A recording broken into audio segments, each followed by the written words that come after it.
ये सवाल पूछा गया है ना, पूछा गया सवाल है। और सवाल में क्या कर रहा है?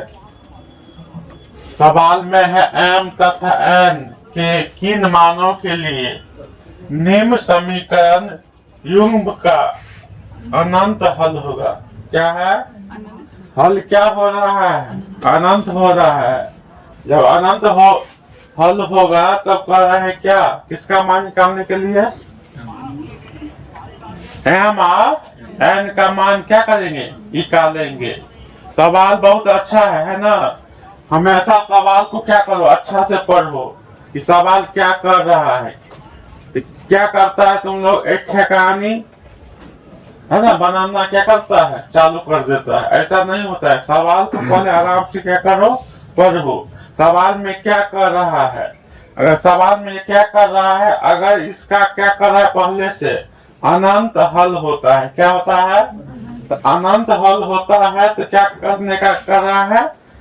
m और n का मान निकालने के लिए। यहाँ पर क्या है, दो समीकरण दिया गया है ना, इसको हम क्या करेंगे, सजा लेंगे। लिखेंगे हल, लिखेंगे into m minus 1 x plus 3y बराबर क्या 2 है कि नहीं। अब क्या है, 6x प्लस 1 माइनस 2n क्या होगा, y यहाँ पर x लिख दो है ना। यहाँ पर क्या है, y बराबर क्या हो रहा है, 6 हो रहा है, 6 हो रहा है कि नहीं। दोनों समीकरण क्या किए, सजा लिए। अब कह रहा है क्या, अनंत हल। तो अनंत हल का क्या होता है, अनंत हल का क्या होता है, बेसिक फार्मूला। अतः क्या होता है, a1 बाटा a2 है ना, b1 बाटा b2 बराबर c1 बाटा c2 है ना। यहाँ पर तुम ये भी लिख सकता है, यहाँ पर a1 का मान कितना हो जाएगा, इंटू m माइनस 1, a2 का मान कितना हो जाएगा 6 है ना, लिख सकते हैं ना।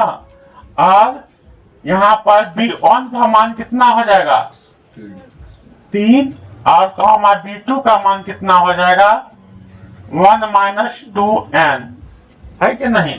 c1 का मान कितना हो जाएगा 2, और c2 का मान कितना होगा 6। एग्जाम में हम ऐसा ही इसको क्या करेंगे, मान लिख देंगे ताकि उसको लगे कि इसके समझ में आ रहा है, क्या समझ रहा है। यहाँ पर मान चलो एक a1 का मान कितना है m माइनस 1, a2 का मान कितना है 6, b1 का मान 3, b2 का मान इंटू 1 माइनस 2n, और c1 का मान कितना है 2, और c2 का मान कितना है 6। अब क्या करेंगे, यही फार्मूला है ना।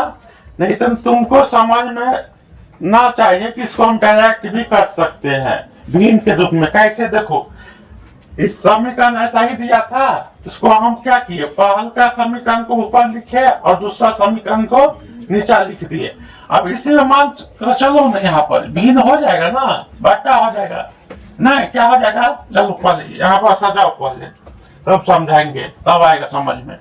a1 का मान कितना है, इंटू m माइनस 1 है कि नहीं, और a2 का मान कितना है 6 बराबर b1 का मान कितना है 3, तो 3, और b2 का मान कितना है 1 माइनस 2n बराबर c1 का मान कितना है 2, और c2 का मान कितना है 6। आ गया। आप समझो, अगर ये भी हम नहीं लिखेंगे तब भी क्या होगा, हम लिख लेंगे। कैसे, समीकरण को हम सजा लिए। देखो आप यहाँ का x को छोड़ दो, यहाँ पर एक रेकरिंग खींचेंगे यहाँ पर, तो क्या होगा, बट्टा में हो जाएगा ना। तो क्या होगा, इंटू n माइनस 1 बटा कितना 6 आ रहा है। फिर यहाँ पर देखो 3 बटा कितना 1 माइनस 2n आ रहा है ना। यहाँ पर क्या है 2 बटा कितना 6 हो गया ना। सजाने का समझ में आ गया ना, कैसे सजा रहा है। अब क्या करेंगे, कह रहा है सवाल में क्या हो रहा है, अनंत हल होगा। क्या होगा?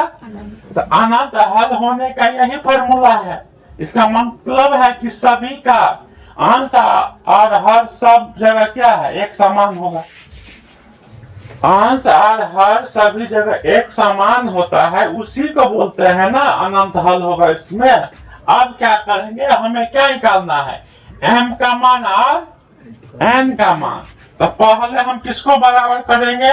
तो पहले हम बराबर करेंगे m-1/6 और 2 किसको? 6 को बराबर कर देंगे। तो क्या हो जाएगा यहाँ पर? 6 बराबर 2 कितना हो जाएगा? 6 कर दिया है ना, इंटू m-1 कितना? 6। और यहाँ पर क्या हो गया? 2 कितना? 6। अब देखो तो 6 से 6 हम क्या करेंगे? काट सकते हैं ना। तो 6 से 6 क्या होगा? कट जाएगा। तो हमें क्या बचेगा? m-1 बराबर 2 बच रहा है। तो यहाँ पर क्या हो जाएगा? यहाँ पर क्या हो जाएगा? माइनस में है ना, एक माइनस में है तो बराबर की इस साइड जाएगा। तो क्या हो जाएगा? ये माइनस में है तो बराबर की इस साइड जाएगा। क्या हो जाएगा? प्लस में। इसीलिए m का मान कितना हो जाएगा? 2+1। क्या होगा? 2+1। तो इसीलिए m का मान कितना हो जाएगा? 3 आ गया। कितना आ गया? 3। अब हम करेंगे, अब क्या करेंगे फिर? 3/(1-2n) बराबर 2 कितना? 6 को क्या करेंगे? बराबर कर लेंगे। तो क्या होगा? 3/(1-2n) बराबर कितना? 2/6। अब तिरछी इसको क्या करेंगे? गुना करेंगे। तिरछा गुना करेंगे तो 3 में 6 से गुना हो जाएगा। तो कितना हो जाएगा? 18 बराबर कितना?